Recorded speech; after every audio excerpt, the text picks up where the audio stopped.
Hello everyone, मैं हूँ imagination forger और आज मैं आप सभी के लिए एक दिल को छू जाने वाली कहानी लेकर आई हूँ।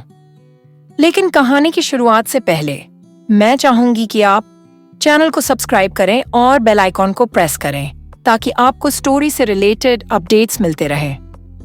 और वीडियो पसंद आए तो लाइक करें और अगर ये कहानी आपके दिल को छू जाए तो इसे अपने दोस्तों के साथ जरूर शेयर करें।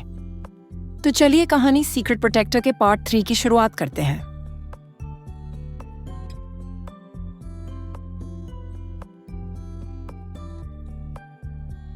आरुष ने देखा दरवाजे पे रोहित और रवि खड़े थे। आरुष रोहित के पास जा धीरे से मुस्कुराते हुए कहता है, आप यहाँ? रोहित ने भौहें चढ़ाकर थोड़े तंज के साथ लेकिन दर्द में कहा, तो मुझे इस वक्त कहाँ होना चाहिए था। रवि सहारे से रोहित को सोफे पे बैठा वहां से जाने लगा। तभी आरुष ने रवि को रोकते हुए कहा, रवि। रवि मुड़ता है और मासूमियत से आरुष की ओर देखने लगा। आरुष कुछ सोच बोला, थैंक यू, आज आपकी वजह से सियारा मैम की जान बच गई। रवि ने मासूमियत भरी मुस्कान के साथ कहा, मैंने तो कुछ नहीं किया सर, जो किया आपने किया है। सच में सर, आपने जैसे सियारा मैम को अपने जान पे खेल कर बचाया है ना, शायद वैसे कोई और नहीं कर पाता। ये सुन रोहित ने अपनी मुट्ठियां भींच ली और गुस्से से रवि की ओर देखने लगा। रवि ने हिचकिचाते हुए कहा, ठीक है सर, मैं चलता हूँ। इतना कह रवि वहां से भागता हुआ चल गया। वही रोहित ने आंख बंद कर एक लंबी सांस ली। रोहित दर्द से कराह रहा था कि उसकी नजर आरुष के भीगे बदन पे गई। वो आरुष को ऊपर से नीचे देखता है।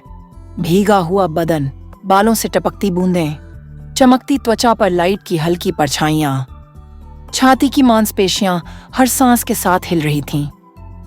उसकी नजरें अब आरुष से हट चुकी थीं और वो दीवार की ओर देखने लगा। रोहित ने आंखों को घुमाते हुए कहा, नहीं, ऐसा कुछ नहीं है। वो तुम भीगे कैसे? आरुष मुस्कुराते हुए जैसे कोई सीक्रेट खोल रहा हो बोलता है, अच्छा अरे ये तो सियारा मैम और मैं बाथरूम में। अगले ही पल रोहित का चेहरा सख्त हो गया। उसकी आंखों की पुतलियां फैल गईं। उसने झटके से सिर घुमाया। अब उसकी आंखों में सवाल नहीं, आंख थी। रोहित खड़े गहरे और बर्फीले लहजे में कहता है, बाथरूम में? आरुष की मुस्कान एक सेकंड में गायब हो गई। वो लड़खड़ाता है। आरुष जल्दी जल्दी बोलते हुए घबराए स्वर में कहता है, अरे आप जैसा सोच रहे हो वैसा कुछ नहीं है। मैं बस सियारा मैम की हेल्प कर रहा था और गलती से शॉवर ऑन हो गया। आरुष की बात सुन रोहित गुस्से से आरुष को घूरने लगा। उसकी नजरें जैसे आरुष को अभी मौत के घाट उतार दे। फिर अचानक एक टेढ़ी सी स्माइल उसके होंठों पर उभर आई। लेकिन ये स्माइल मुस्कान नहीं थी, ये चेतावनी थी। रोहित धीरे खतरनाक शांत स्वर में कहता है, हाँ समझ गया, तुम मेरी गर्लफ्रेंड की मदद कर रहे थे। इट्स ओके, कोई बात नहीं। आरुष रोहित को घूर कर देखने लगा। वही रोहित भीख कुटिल मुस्कान के साथ आरुष को घूरा जा रहा था। तभी पीछे से मेड आई। मेड संकोच में लेकिन सख्त स्वर में बोली, आरुष सर, वो सियारा मैम ने आपको बुलाया है ऊपर। ये सुनते ही आरुष ने एक बार फिर टेढ़ी मुस्कान से रोहित की ओर देखा। आरुष बोलते हुए लेकिन नजरें रोहित पे टिकी थीं। ठीक है, आप जाओ। अब आरुष सीढ़ियां चढ़ने लगा। रोहित ने एक गहरी सांस ली और बिना कुछ कहे धीरे धीरे सीढ़ियां चढ़ने लगा। आरुष दरवाजा खोल अंदर दाखिल होता है। सियारा बिस्तर पे बैठी हुई अब वो काफी फ्रेश दिख रही थी। आरुष धीमी परवाह भरी आवाज में कहता है, आप ठीक हो अब? सियारा धीरे से मुस्कुराकर हामी में सिर हिलाती है और आरुष को ऊपर से नीचे गिले हालत में देख कहती है, तुमने चेंज नहीं किया। वो कुछ कहने ही वाला था कि दरवाजे से एक जानी पहचानी आवाज आई। रोहित धीरे लेकिन भावुक स्वर में कहता है, बेबी। सियारा चौंक कर दरवाजे की ओर देखी और उसकी आंखें भर आईं। होंठ कांपने लगे। वो कुछ कहना चाह रही थी पर शब्द रुक गए थे। रोहित तेजी से उसके पास आया और बिना एक पल घमवाए उसे गले से लगा लिया। सियारा ने सिसकते हुए रोहित को गले से लगा लिया। मैं बहुत डर गई थी, तुम ठीक हो ना? ये बोलते हुए सियारा की आवाज कांप रही थी। रोहित धीरे से प्यार भरे स्वर में कहता है, हाँ मैं ठीक हूं बेबी, अब मैं आ गया हूं ना, सब ठीक हो जाएगा। और वहीं कमरे के कोने में खड़ा आरुष। उसके चेहरे से मुस्कान गायब थी। उसकी आंखें रोहित के हाथों में सियारा को देखकर गीली नहीं हुई, लेकिन उसकी मुट्ठियां भींच गईं। आरुष ने गहरी सांस ली और फिर अपनी नजरें जमीन पर टिका लीं और वहां से जाते हुए कहने लगा, मैं चेंज करके आता हूं। इतना कह आरुष जल्दबाजी में कमरे से निकल गया। सियारा और रोहित आरुष की ओर देखते हैं। आरुष बिना मुड़े दरवाजे से चला गया। फिर वापस वे दोनों एक दूसरे को देखने लगे। आरुष कमरे से बाहर जा उदास मन से एक लंबी सांस लेता है। उसने अपने हाथ से चुटकी बजाई और पल भर में उसके बदन पे मौजूद कपड़े बदल गए और उसके गिले बाल सूख गए। आरुष भौहें सिकुड़ते हुए कहता है, इन दोनों का इल्लू इल्लू कभी खत्म नहीं होता क्या? इतना कह आरुष अपने कमर पे हाथ रख लेता है। फिर कुछ सोचते हुए खुद से कहता है, आरुष तुझे क्या हुआ? तू इतना दुखी क्यों हो रहा है? इतना क्या रियाद नज़र को पसेस है? उसने अपनी आंखों को बंद किया और लंबी सांस लेते हुए वापस मुस्कुरा वहां से चला गया। सियारा रोहित के दोनों गालों को पकड़ आंखों में आंसू लेकर कहती है, बेबी तुम ठीक हो ना? तुम्हें कहीं चोट तो नहीं आई ना? रोहित ने सियारा के हाथों को चूमते हुए कहा, नहीं मैं ठीक हूं। फिर थोड़ी देर रुककर कुछ सोचते हुए पूछता है, लेकिन तुम ठीक हो ना? सियारा बस मुस्कुराती है, कुछ कहती नहीं। और तभी रोहित चिंतित स्वर में कहता है, डॉक्टरों को बुलाया तुमने? सियारा ने सोचते हुए न में सर हिलाया। रोहित एक लंबी सांस लेता है, तुम भी ना? इतना कह रोहित अपनी पैंट की जेब से मोबाइल निकालता है और डॉक्टर को कॉल करता है। हेलो डॉक्टर साहब, प्लीज तुरंत घर आइए, सियारा के पैर में चोट लग गई है, रोहित ने चिंतित स्वर में कहा। कुछ देर बाद डॉक्टर आए और सियारा के पैर की जांच करने लगे। अब तक वहां आरुष भी आ चुका था। डॉक्टर जांच करके कहते हैं, सियारा के पैर में मोच आई है, घबराने की कोई बात नहीं, कल तक आराम हो जाएगा। ये डॉक्टर ने रोहित की ओर देख कहा। डॉक्टर पर्चा थमाते हुए बोले, मैंने कुछ दवाइयां लिख दी हैं और सियारा ज्यादा चलना फिरना मत करना, पूरा आराम जरूरी है तुम्हारे लिए। सियारा धीरे से सिर हिलाती है और कहती है, थैंक यू अंकल। डॉक्टर ने सियारा के सर पे हाथ फेर कहा, बेटा अपने अंकल को थैंक यू बोलोगी, अब ख्याल रखना अपना। ये सुन सियारा मुस्कुराने लगी और डॉक्टर वहां से चले गए। रोहित भी डॉक्टर को बाहर तक छोड़ने के लिए जाता है। वही दूसरी ओर एक कमरे का नजारा, जहां दर्द से करहाते हुए देव बिस्तर पे बैठा था और समीरा उसके चेहरे पे बर्फ से सिकाई कर रही थी। देव का चेहरा फूल कर गुबारा हो चुका था। समीरा गुस्से से भरी आवाज में देव के चेहरे पे बर्फ रखते हुए कहती है, पता नहीं ये लड़का कहां से टपक गया, हमारा सारा प्लानिंग खराब कर दिया, इतनी प्लानिंग सब बर्बाद कर दिया उसने, और ऊपर से आपकी ये हालत भी।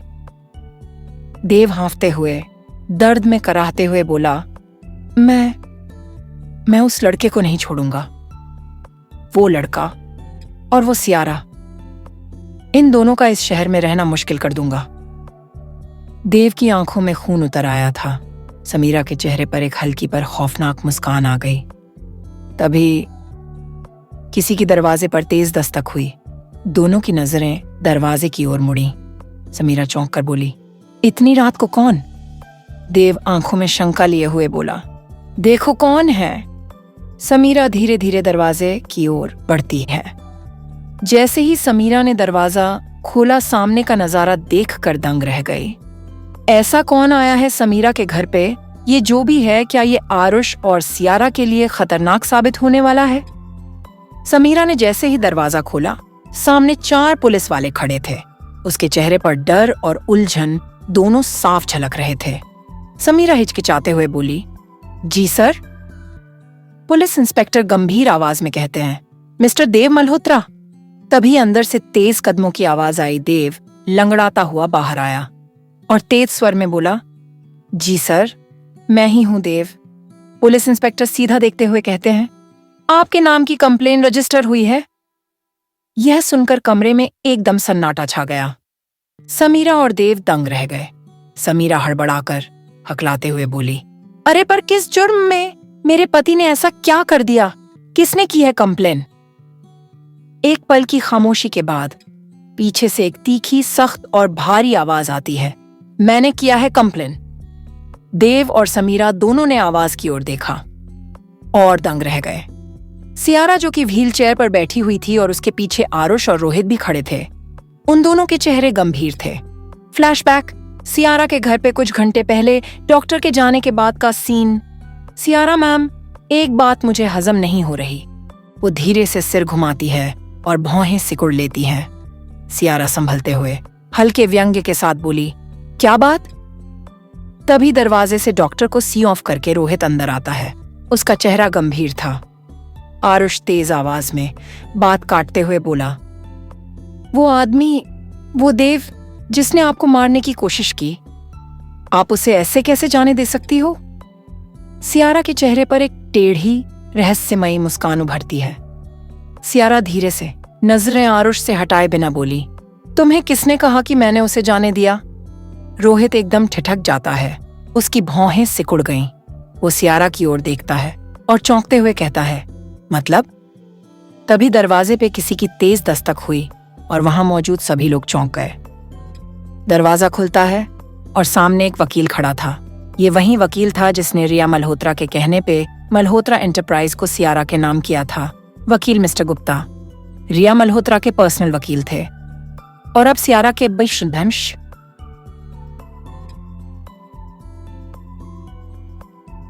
मिस्टर गुप्ता कहते हैं, सियारा जी, आपने मुझे इतना अर्जेंटली क्यों बुलाया? सियारा कहती है, मिस्टर गुप्ता, मुझे किसी के खिलाफ केस करनी है। वहां पे मौजूद सभी लोग ये सुन चौंक गए। सियारा अपनी बात पूरी करते हुए कहती है, मुझे देव मल्होत्रा के खिलाफ केस करना है। उन्होंने मेरी जान लेने की कोशिश की, वो भी 2 बार। उसका केस, उन्होंने मेरे ऑफिस में घुसकर तोड़फोड़ की, उसका केस, और मुझसे जबरन मेरी प्रॉपर्टी को हथियाने की कोशिश करने की। इन सब पे जो भी केस बनेगा आप एग्जीक्यूट करो एसपी। इतना कह सियारा दूसरी ओर देखने लगी। तभी मिस्टर गुप्ता ने कुछ सोचते हुए कहा, लेकिन सियारा जी, देव सर तो। सियारा ने मिस्टर गुप्ता के बात को पूरा करते हुए कहा, मेरे बड़े भाई हैं, लेकिन जब उन्होंने अपने रिश्ते की लाज नहीं रखी तो मैं भी क्यों रखूं? आप उन पर जल्दी से उन पे ENFIR कीजिए। इतना सुन वकील मिस्टर गुप्ता हामी भरते हुए वहां से चले गए। रोहित ने भौहें सिकुड़ कहा, बेबी देव भैया ने इससे पहले भी हमला किया था, ये बात तुमने मुझे क्यों नहीं बताई?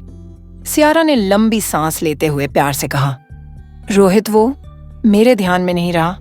खैर, जो भी हुआ जाने दो। देखो, अब मैं ठीक हूं ना? रोहित ने हल्की मुस्कान के साथ सियारा के गाल को अपने हाथ से पकड़ा। प्रेजेंट का सीन। समीरा गुस्से में दहाड़ते हुए कहती है, तेरी हिम्मत कैसे हुई अपने भाई के खिलाफ पुलिस कंप्लेन करने की? सियारा बिल्कुल शांत पर सख्त लहजे में बोली, वैसे ही जैसे आप दोनों की हिम्मत हुई मेरे ऑफिस में आकर मुझे मारने की कोशिश करने की। समीरा गुस्से में कांपने लगती है। उसके सांसों की आवाज तेज हो रही है और आंखें नम थीं।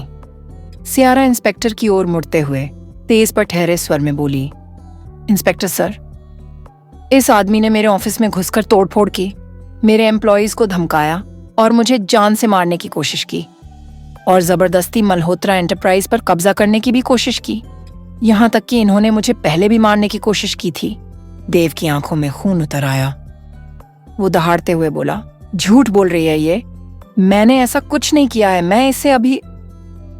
देव सियारा पर झपटता है। तभी आरुष बीच में आ गया। देव की छाती पर हाथ रखकर उसे रोकता हुआ टशन में मुस्कुराकर बोला, नाना, ये गलती मत करना, अब तक सिर्फ चेहरा बिगाड़ा है, कहीं अगली बार पूरा का पूरा तुझे ना बिगाड़ दूं। देव चिल्लाते हुए कहता है, अबे तू है कौन बे? नाम बता दे, फिर तुझे बताता हूं किसे पंग लिया है तूने। आरुष दांत पीसते हुए आंखों में अंगारे लिए बोला, आरुष, सियारा मैम का बॉडीगार्ड, जान गए? अब जो उखाड़ना है उखाड़ ले। पुलिस इंस्पेक्टर देव को जबरदस्ती पकड़ते हैं और हाथ में हथकड़ी डाल कहते हैं, ले चलो इसे। वो लोग देव को खींचते हुए ले गए। समीरा रोते हुए चिल्लाकर कहने लगी, रुको, नहीं, आप लोग ऐसे नहीं ले जा सकते। देव। पुलिस गाड़ी की दरवाजा बंद हो गई और वो लोग देव को वहां से लेकर चले गए। समीरा आंखों में आंसू और गुस्से से कांपती हुई बोली, सियारा, यू हैव टू पे फॉर दिस। तू कैसी लड़की है, अपने ही भाई को जेल भिजवा दिया। आखिर तूने अपने खून का रंग दिखा ही दिया ना। इतना सुनना था कि सियारा का दिल टूट गया और उसकी आंखें पल भर में नम हो गईं। समीरा हड़बड़ाते हुए जेब से फोन निकाल तेजी से वहां से चली जाती है। सियारा आंखों में आंसू लिए चीखती है, बोली, हाँ तो आपने कौन सा भाई भाभी होने का फर्ज निभा लिया। उसकी आवाज में दर्द है। सियारा का दर्द उसके चेहरे पर साफ दिख रहा था। ये देख आरुष और रोहित अपना एक एक हाथ उसके कंधे पर रखते हैं। रोहित ने जैसे ही आरुष का हाथ सियारा के कंधे पे देखा, वो आरुष को घूरने लगा। आरुष झिझकते हुए अपना हाथ हटा लेता है। रोहित झुककर सियारा के करीब जाकर बोला, सब ठीक हो जाएगा बेबी। इतना कह रोहित सियारा के व्हील चेयर को ले वहां से चला गया और आरुष ये सब खड़ा खड़ा देखता रह गया। कुछ देर बाद वे लोग घर पहुंचे। सियारा धीरे से, आंखें नम और आवाज डूबी हुई कहती हैं, मैं थोड़ी देर अकेले रहना चाहती हूँ। इतना कहकर सियारा अपने व्हील चेयर के पहिए को बिला के गार्डन की तरफ चली गई। आरुष सियारा को दुखी मन से जाता हुआ देख रहा था। तभी अचानक रोहित का फोन बजा। रोहित ने फोन की ओर देख फिर आरुष की ओर देख बोला, मैं आता हूँ। इतना कह रोहित वहां से चला गया। आरुष का ध्यान इस वक्त मायूस सियारा पे था, इसलिए उसने रोहित की बात पे उतना ध्यान नहीं दिया और सियारा के पीछे पीछे चल दिया। आरुष धीरे से उसके पास गया और सियारा के सामने घुटने पे बैठ बोला, सियारा मैम, आप ठीक तो हो ना?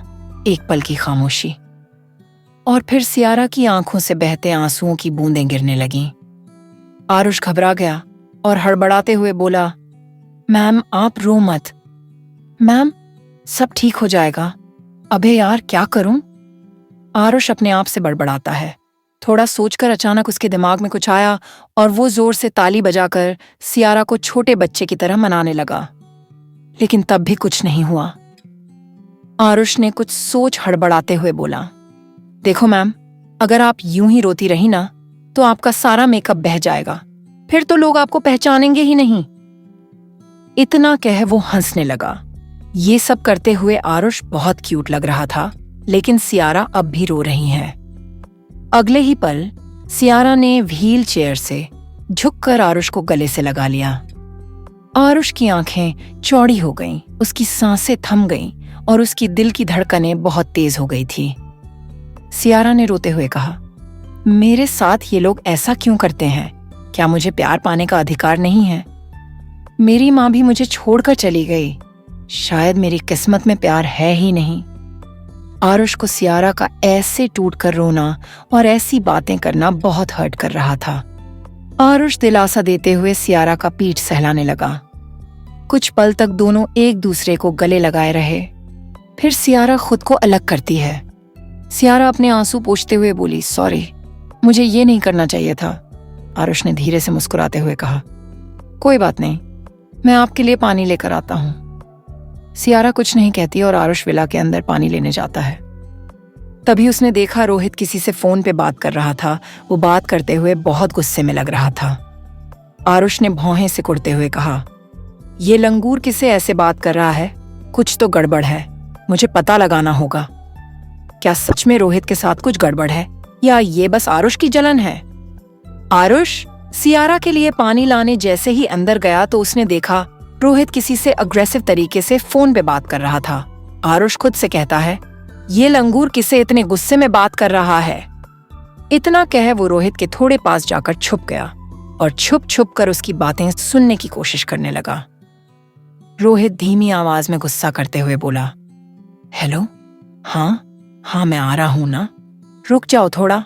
इतना कह रोहित ने फोन काट दिया और वहां से इधर उधर देख चला गया। आरुष खुद से कहता है, ये लंगूर कुछ तो झोल है, कहीं इसका बाहर किसी के साथ इलू इलू तो ना चल रहा। कुछ देर बाद सियारा व्हील चेयर पे बैठी चुपचाप ऊपर की ओर देख रही है। आरुष उसके लिए पानी लेकर आता है। आरुष धीरे से कहता है, आपका पानी मैम। सियारा हल्की मुस्कान के साथ बोली, थैंक यू आरुष। आरुष उसके पास बैठ जाता है। थोड़ी देर चुप्पी के बाद आरुष थोड़ा हिचकिचाते हुए बोला, मैम अगर आप बुरा ना माने तो एक बात कहूं? सियारा ने पानी का घूंट लेते हुए बोला, हाँ बोलो। आरुष गंभीर स्वर में बोला, वो रोहित सर के बारे में। सियारा का चेहरा थोड़ा सख्त हो गया। वो धीरे से बोली, क्या? आरुष सीधा सियारा की आंखों में देख बोला, मुझे ना उन पे डाउट है। सियारा ने भौहें सिकुड़ते हुए कहा, कैसा डाउट? आरुष ने बिना फिल्टर के साफ साफ कहा कि उनका कहीं इलू इलू चल रहा है। सियारा थोड़ा चिढ़ते हुए कहती है, आरुष वो मेरा बॉयफ्रेंड है, तुम ऐसे कैसे बोल सकते हो उसके बारे में? आरुष धीमी आवाज में कहता है, मैं कोई झूठ नहीं कह रहा। मैंने अभी उन्हें फोन पे किससे बातें करते हुए सुना। वो बहुत गुस्से में बोल रहे थे। सियारा ने आंखें घुमाकर कहा, तो हो सकता है उसका कोई ऑफिस का कॉल हो। ये सुन आरुष चुप हो गया। सियारा का चेहरा थोड़ी देर के लिए बदलता है, पर फिर वो खुद को संभालती हुई बोली, शायद तुम ओवरथिंक कर रहे हो। वो बहुत प्यार करता है मुझसे। मेरी माँ की मौत की खबर सुनते ही दौड़ा चला आया, और माँ के बाद एक वही है जिसे मैं अपना परिवार कह सकती हूँ। आरुष ने इतना सुना ही था कि उसके चेहरे पे मायूसी छा गई और उसने अपने सर को नीचे की ओर कर लिया। सियारा ने उसके मायूस चेहरे को देख कहा, अब तुम्हें क्या हुआ?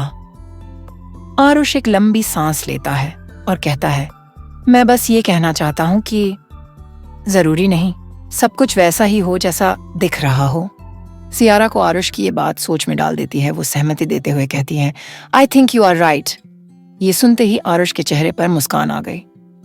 सियारा अपने जेब से फोन निकाल किसी को कॉल करती है। आरुष भौहें से कुड़ते हुए कहता है, क्या बात है? मैम, आप किसको कॉल कर रही हैं? सियारा ने आरुष को अपने हाथ के इशारे से रुकने को कहा और फोन पे बोली, हाँ हेलो, कहाँ हो, जल्दी आओ। कुछ देर बाद रोहित वहां पर पहुंचता है और सियारा से कहता है, क्या बात है बेबी, तुमने मुझे कॉल किया था? सियारा ने बिना किसी एक्सप्रेशन के हाथ बढ़ाते हुए रोहित से कहा, मुझे तुम्हारा सेल फोन चाहिए। यह सुनते ही रोहित चौंक गया और हकलाते हुए बोला, मेरा सेल फोन क्यों? सियारा ने रोहित की तरफ देखा और बोली, बेबी अपना सेल फोन दो प्लीज। रोहित ने कुछ देर सोचा, फिर अपना फोन अपनी जेब से निकाल सियारा के हाथ में थमा दिया। सियारा रोहित के फोन को चेक करने लगती है और कुछ देर बाद कहती है, तुम फिर मेरी सौतन से बात कर रहे थे? यह सुन आरुष हैरान हो गया।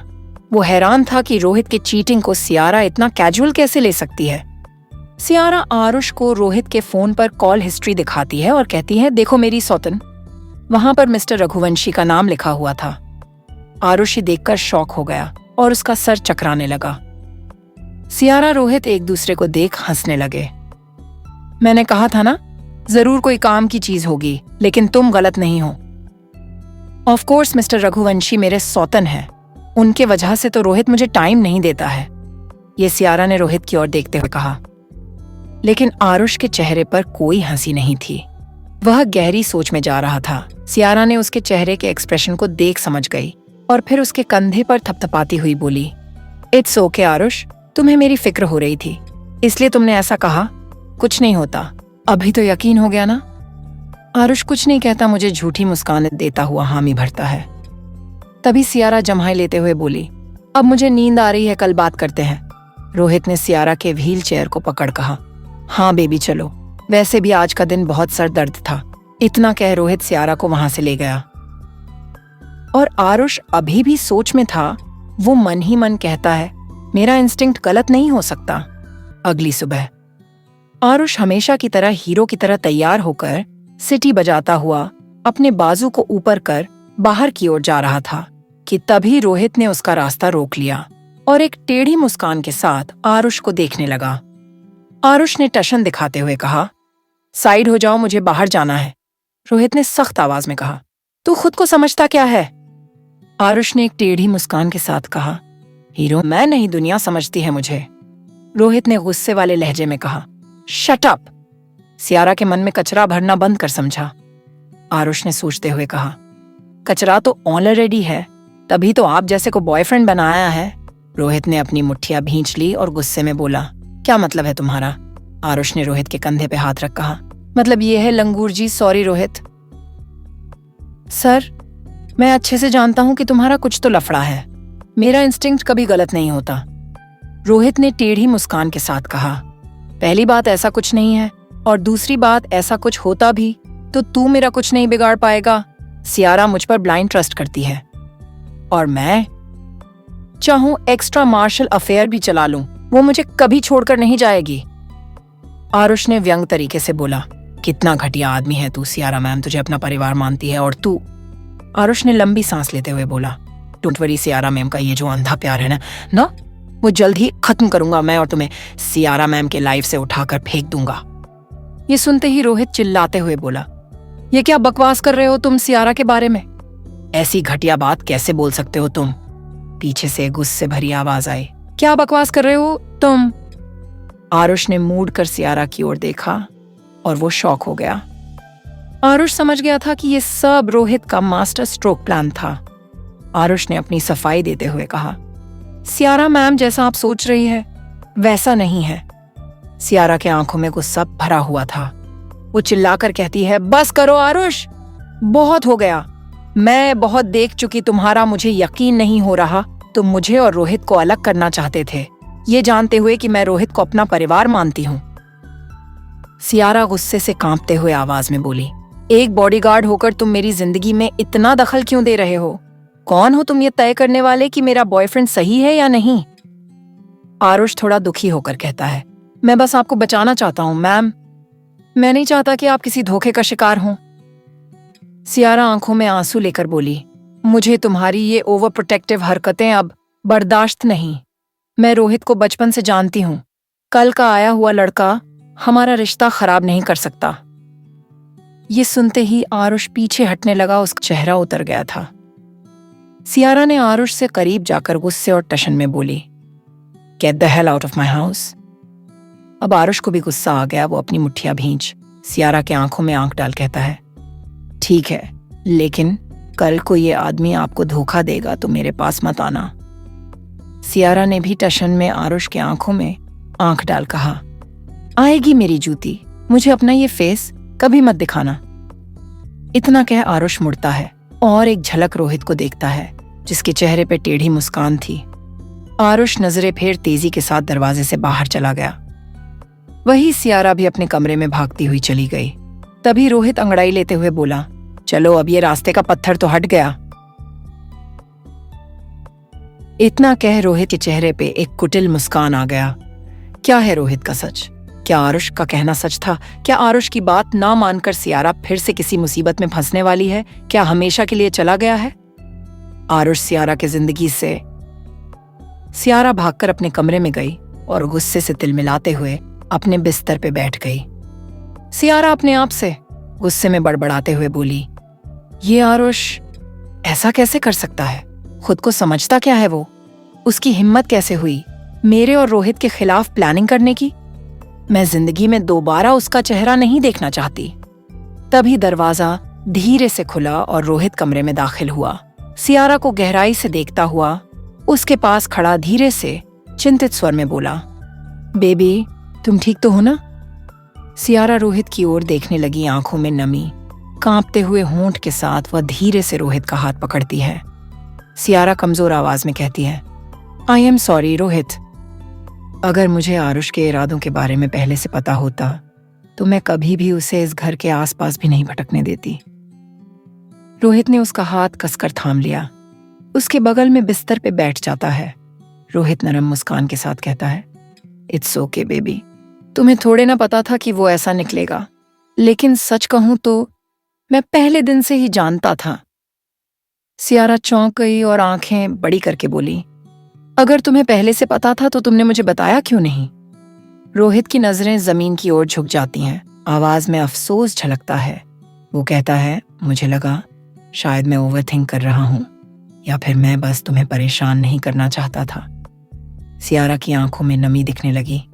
वह रोहित का चेहरा दोनों हाथों से पकड़ती है और फिर उसे गले से लगा लेती है। सियारा रोहित के गले लगकर दृढ़ आवाज में बोली, आई प्रॉमिस बेबी, आज के बाद ऐसा कुछ नहीं होगा। वो आरुष अब हमारे बीच कभी नहीं आएगा। वहीं दूसरी ओर आरुष एक पेड़ के नीचे बैठा है। सूखी घास पर उसकी उंगलियां चल रही हैं। उसके हाथ में एक छोटा सा पीला फूल था। शायद उसने कहीं से तोड़ा था। आरुष लगातार उसे घूर रहा था। आरुष खुद से धीमे लेकिन चुटीले अंदाज में कहता है, मानना पड़ेगा, उस लंगूर में दिमाग तो बहुत है। कितनी आसानी से उसने मुझे सियारा मैम के घर से बाहर का रास्ता दिखा दिया। ये बोल आरुष हौले से हंसा, एक कड़वाहट भरी मुस्कान के साथ। वो एक पल के लिए चुप होता है, फिर धीरे से अपने सर को पीछे पेड़ से टिका दिया। आरुष धीरे धीरे अपने आप से कहने लगा, जो भी है उसे मुझे क्या, लेकिन एक बात समझ नहीं आई। आरुष जैसे खुद से सवाल कर रहा हो बोला, क्या पृथ्वी की लड़कियां सच में इतनी बेवकूफ होती हैं? वो फिर अपने हाथ की ओर देखने लगता है जिस पर पट्टी बंधी है। धीरे धीरे वो उसे खोलने लगता है। पट्टी खुलने के बाद आरुष के हथेली पे कोई चोट नहीं दिख रहा था, वो गायब हो चुका था। उसे सियारा का चेहरा याद आया जब उसने चिंता से उसके हाथ को पकड़ा था और जख्म हथेली पे पट्टी बांधी थी। उस पल को याद कर आरुष हल्के से मुस्कुराया, एक मासूम सी मुस्कान जिसमें थोड़ी सी कशिश भी है और थोड़ी सी बेबसी भी। लेकिन तभी उसके कान में वो कड़वी बात गूंजी जब सियारा ने एकदम साफ और तीखी आवाज में कहा था, मुझे तुम्हारी शक्ल भी नहीं देखनी। उसकी मुस्कान एक पल में गायब हो जाती है, चेहरा सख्त हो जाता है, आंखों में नाराजगी उतर आती है। वो एक जोर की सांस लेता है, फिर अपनी मुट्ठियां भींचता हुआ गंभीर और ठहर ठहर कर बोलता है, मैं आज ही वापस चला जाऊंगा, हमेशा के लिए। वहीं समीरा के घर पे समीरा सोफे के कोने में बैठी थी। उसकी आंखें लाल हैं और चेहरे पर डर और हार की छाया दिख रही थी। उसके पास में उसकी जेठानी रूबी बैठी उसे बार बार चुप कराने की कोशिश कर रही है। समीरा रोते हुए कांपती आवाज में बोली, दीदी देखो ना, उस लड़की सियारा ने देव को जेल भेज दिया और उसके उस यार ने मेरे पति की क्या हालत कर दी। रूबी धीमे लेकिन सख्त लहजे में बोली, समीरा चिंता मत करो, अभय गए हैं ना, वो देव भैया को जरूर निकाल लाएंगे। समीरा बस सिर हिलाकर हाँ करती है, लेकिन उसकी आंखों से आंसू अब भी बह रहे हैं। तभी किसी के तेज कदमों की आवाज आई और साथ ही फोन पर बातचीत की आवाज आ रही थी। अभय फोन पर गुस्से में लेकिन शांत लहजे में बोला, जी हाँ, पैसे की फिक्र मत कीजिए, बस जल्दी से मेरे भाई को जेल से बाहर करवाइए। इतना कह अभय ने फोन काट दिया। अभय कमरे में दाखिल होता है। उसके चेहरे पर चिंता, गुस्सा और चालाकी तीनों एक साथ नजर आते हैं। वो सीधा सामने वाले सोफे पर बैठता है। रूबी चिंतित स्वर में बोली, क्या बात है जी, भैया जेल से कब तक निकलेंगे? अभय एक गहरी सांस लेता है और आंखें बंद कर कुछ सोचता है, फिर गंभीर आवाज में बोलता है, देव पर अटेम्प्ट टू मर्डर का केस है, वो भी 2 बार निकालना इतना आसान नहीं है। समीरा फिर से रोने लगती है। अभय गुस्से में कहता है, अब रोने से क्या फायदा, तुम दोनों को किसने कहा था कि सियारा के ऑफिस में जाकर तमाशा करो? एक बार नहीं, तुम लोगों ने 2 बार कोशिश की मारने की और दोनों बार फेल। समीरा गले में रुलाई के साथ बोली, तो और क्या करती मैं? माँ ने सारी प्रॉपर्टी उसके नाम कर दी है, हम सबके लिए कुछ नहीं छोड़ा, हमारे पास और कोई रास्ता ही नहीं था। अभय एक लंबी सांस लेकर अपना माथा सहलाता है, फिर धीरे और सख्त लहजे में कहता है, हर चीज का एक तरीका होता है समीरा, ऐसे सीधे जाकर हमला नहीं किया जाता, प्लानिंग करनी पड़ती है। थोड़ा दिमाग यूज करो, देव के पास तो गुस्सा ही है बस, तुमसे तो समझदारी की उम्मीद थी। समीरा चुप हो गई और नजरें जमीन पे कर अपराध बोध में डूब गईं। समीरा धीरे से बोली, मैं आपकी बात समझती हूँ भाई साहब, लेकिन प्लीज इस वक्त देव को किसी भी तरह बाहर निकाल लीजिए। अभय अब सोचते हुए खड़ा होता है और खिड़की की ओर देखता है, जैसे कुछ बड़ा प्लान कर रहा हो। अभय धीरे से चालाक मुस्कान के साथ बोला, हाँ मैं कुछ करता हूं, और तुम दोनों चिंता मत करो, मल्होत्रा एंटरप्राइज हमारा होगा बहुत जल्द। ये कहते हुए अभय के चेहरे पर एक टेढ़ी मुस्कान फैल गई। क्या करने वाला है अब अभय सियारा के साथ मल्होत्रा एंटरप्राइज को हथियाने के लिए, और क्या सच में हमेशा के लिए वापस चला जाएगा Aarush? Lux glow Malhotra enterprises का कॉन्फ्रेंस रूम, बड़ी मेज के चारों ओर कुछ जूनियर कर्मचारी फाइल्स लेकर बैठे हैं।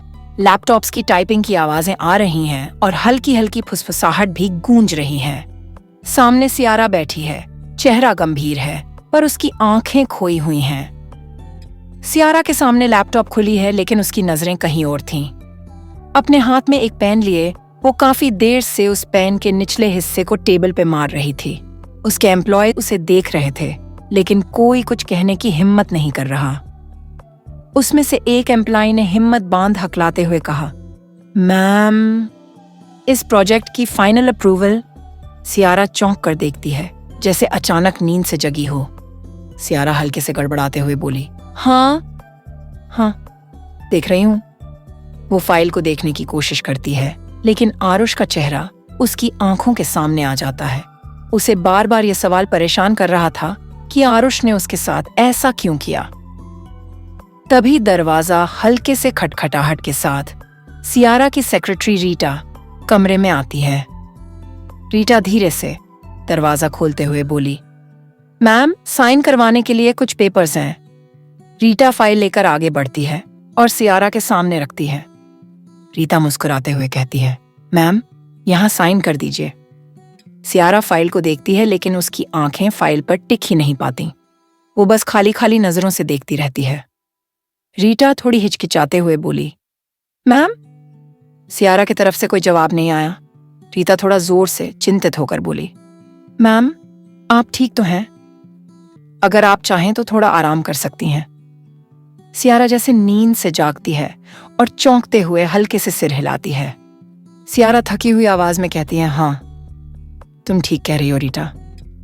मैं थोड़ा रेस्ट लेती हूँ, शायद कल की वजह से थोड़ा थक गई हूँ। सियारा ने सबकी ओर देख कहा, गाइस, हम डिस्कशन बाद में कर लेते हैं। तभी एक एम्प्लॉय ने कंसर्न दिखाते हुए बोला, हाँ मैम, आप रेस्ट कर लो।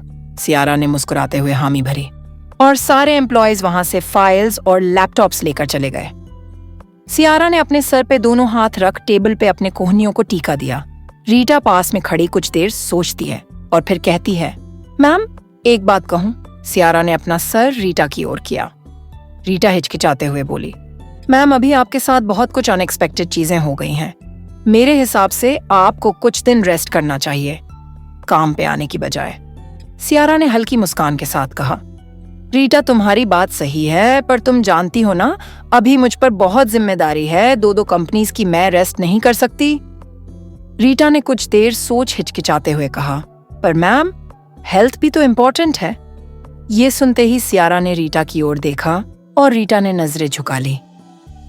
सियारा सोचती हुई कहती है, हम कह तो तुम सही रही हो। चलो आज हम बाहर से कुछ खाकर आते हैं। रीटा ने सकपका कर कहा, मैम, मैं कैसे? सियारा खड़ी होकर रीटा के कंधे पे हाथ रख कहती है, अरे चलो यार, आज हम दो खूब मस्ती करेंगे। सियारा और रीटा एक 7 स्टार रेस्टोरेंट में जाते हैं। सियारा ने मुस्कुराते हुए कहा, तो बताओ रीटा, क्या खाओगी? रीटा घबराते हुए उस रेस्टोरेंट को चारों ओर से निहार रही थी। वो उस 7 स्टार रेस्टोरेंट के खूबसूरती में खो चुकी थी। सियारा ने भौहें सिकुड़ते हुए रीटा को दोबारा आवाज दी, रीटा। जी मैम, रीटा ने अचानक से जवाब दिया, मानो अभी वह नींद से जागी हो। सियारा ने मुस्कुराते हुए कहा, अभी तो मुझे मैम मत बोलो, तुम मुझे बस सियारा बोलो, अभी हम बस दोस्त हैं, ओके? यह सुनते ही रीटा सकपका गई और हिचकिचाते हुए बोली, मैम, मैं कैसे? तभी सियारा ने जल्दबाजी में कहा, मैं कुछ नहीं जानती, मैंने जो बोल दिया सो बोल दिया। रीटा ने थोड़ा संकोच कर कहा, ठीक है सियारा। यह सुनते ही सियारा ने खाना ऑर्डर करने के बाद सियारा ने रीटा की ओर देख कहा, तो बताओ रीटा, क्या चल रहा है तुम्हारे लाइफ में? मतलब तुम्हारा कोई बॉयफ्रेंड है? ये सुनते ही रीटा ने मुंह बनाते हुए कहा, नहीं कहा, मैं तो अभी भी सिंगल हूं। सियारा ने रीटा के हाथ में हाथ रख मजाकिया अंदाज में कहा, अरे डोंट वरी, हम मिलकर तुम्हारे लिए A1 लड़का ढूंढेंगे। ये सुनते ही सियारा और रीटा हंसने लगे। कुछ देर बाद ऑर्डर आता है। सियारा ने खुद के लिए ब्राउनी मंगाया था। वो जैसे ही ब्राउनी का एक बाइट स्पून से मुंह में लेने वाली थी कि तभी अचानक उसे आरुष का चेहरा याद आ गया। सियारा मन ही मन चिंता में कहती है, पता नहीं आरुष ने कुछ खाया भी होगा या नहीं।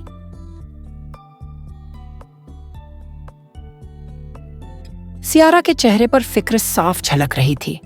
फिर अचानक उसके चेहरे पर सख्ती आ गई। वो खुद को झटकती है सियारा धीरे से, खुद से गुस्से में बड़बड़ाते हुए बोली, मुझे क्यों उसकी फिक्र हो रही है? उसने तो मेरे साथ धोखा किया है, मुझे और मेरे प्यार को अलग करने की कोशिश की। मैं उसके बारे में नहीं सोच सकती। नहीं। रीटा जो ब्राउनी को मजे से खा रही थी, उसने जब सियारा को परेशान देखा तो उसने भौहें सिकुड़ते हुए कहा, क्या बात है, आप परेशान लग रही हैं? सियारा ने चेहरे पे झूठी मुस्कान के साथ कहा, अरे नहीं, वो बस काम का स्ट्रेस है। रीटा उसे गौर से देखती है, उसकी आंखों में छुपे दर्द को पढ़ने की कोशिश करती है, पर वह कुछ कहे बिना सिर्फ सिर हिलाकर मुस्कुरा देती है। उसने सियारा को अपनी बात को बताने के ज्यादा फोर्स करना जरूरी भी समझा। सियारा अपने जगह से उठ गई और तेजी से बोली, मैं अभी आती हूँ 5 मिनट में। रीटा ने हल्की मुस्कुराहट के साथ हामी भरी सियारा रेस्टोरेंट के बाहर बने गार्डन में अपने आप को शांत करने की कोशिश कर रही थी। वो खुद से कहती है, तुझे क्या हुआ है सियारा? तू क्यों गिल्ट महसूस कर रही है? वो जहां भी होगा सही होगा, और नहीं भी होगा तो मुझे क्या? इतना कह सियारा ने एक लंबी सांस ली और खुद से कहने लगी, calm down Sierra, calm down. इतना कह वो मुड़कर जाने लगी, तभी उसकी नजर किसी पे गई और उसकी आंखें फटी की फटी रह गईं। ऐसा क्या देख लिया था सियारा ने? आगे की कहानी जानने के लिए जुड़े रहिए मेरे यानी इमेजिनेशन फॉर्जर के साथ। तब तक चैनल को लाइक, सब्सक्राइब और शेयर करना ना भूलें।